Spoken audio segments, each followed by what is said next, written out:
ପ୍ରକୃତିର ମନଲୋଭା ମେଘୁଆ ପାହାଡ଼ର ପାଦ ଦେଶରେ ଦୁଇ ଗାଁ ଆଜି ଯାଏଁ ରାସ୍ତା ସମସ୍ୟା ଯୋଗୁଁ ସବୁ କିଛି ଥାଇ ମଧ୍ୟ ନଥିଲା ଭଳିଆ।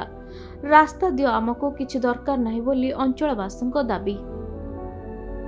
ମାଟିର ମଣିଷ ସେବେ ଯେମିତି ଥିଲା ଆଧୁନିକ ଯୁଗରେ ମଧ୍ୟ ସେମିତି ରହିଛି। କିଏ ସାଜିଛି ଆଦିବାସୀ ବିକାଶର ଭାଗ୍ୟର ବୈରୀ। ସ୍ୱାଧୀନତାର ଏତେ ବର୍ଷ ପରେ ମଧ୍ୟ ମାଟିର ମଣିଷ ମୌଳିକତାର ସଂଘର୍ଷ କରୁଛି। କଳାହାଣ୍ଡି ଜିଲ୍ଲା ଭବାନୀପାଟଣା ସଦର ବ୍ଲକ ସଦର ମହକୁମା ଠାରୁ ମାତ୍ର 18 କିଲୋମିଟର ଚାଞ୍ଚେର ପଞ୍ଚାୟତର ଦୁଇ ଗାଁ ଗୁଡାଙ୍ଗ ଘାଟି ଶିଖରରେ ଥିବା ପିରୁଙ୍ଗଗୁଡା ଓ ପରଜଙ୍ଗଗୁଡା କେରାଣ୍ଡି ହାପର ଛକ ଠାରୁ ଗୁଡାଙ୍ଗ ପରେ 8 କିଲୋମିଟର ବିପଦପୂର୍ଣ୍ଣ ପାହାଡ଼ିଆ କଚା ରାସ୍ତା। ପୂର୍ବ ପ୍ରଶାସନ କି ନେତା ବାବୁଙ୍କ ନଜରରେ ଅଣଦେଖା ପାଲଟିଥିଲା ଏହି ଦୁଇଟି ଗାଁ।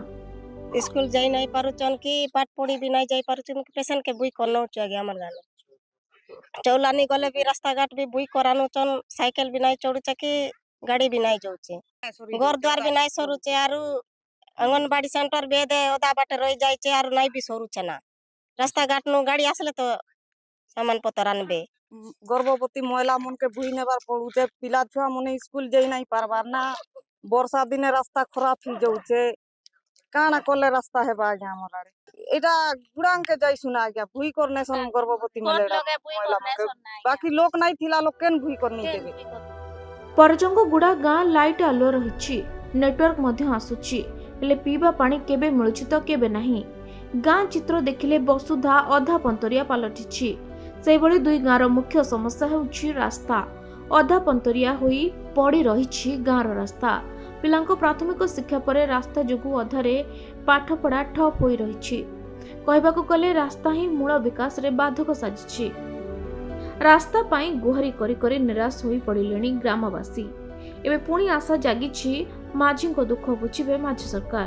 ग्राम्य उन्नयन विभाग प्रधानमंत्री सड़कटी निर्माण पाई गुहारी करिसंती अंचलवासी। आमे ए जे सरपंच अछु एटा जेनटा के आपण देखि पारथिबे से रास्ता सरपंच रो सेतकी सामर्थ्य नि से रास्ता कर देबे तो जहाँ भी ही पारो जे जतकी करबा कथा हम जे एनआर जे आमे जन घाटी रे उटे काम हिचे देखि बिथिबे आपण जाइछन बोले तो आमे किछि किछि व्यवस्था करबा के चले जो बाकी सेतकी कोले किछि तार से रास्ता सुरक्षित नहीं से लोकर काजे सुरक्षित नहीं से रास्ता जेन प्रकार असुविधा रे से मने हमर जन साधारण बंटन व्यवस्था जन पंचायत के आनी उछन सेटारे भी बहुत असुविधा होचे से मन के तो मुई आपनकर माध्यम रे मुई अनुरोध करूचे हमर जिला कलेक्टर महोदय के प्लस हमर आरडी विभाग के और हमर जन नूतन सरकार जन आइछन मोहन सरकार मोर जेनटा कि माझी सरकार बोलछ लोग भी खुशी होछन हमर बोले माझी सरकार उडे हिचन हमर कथा बुझबे बोली कर। कलाहांडीरू मनोज कुमार नायकଙ୍କ रिपोर्ट खबर ओडिशा।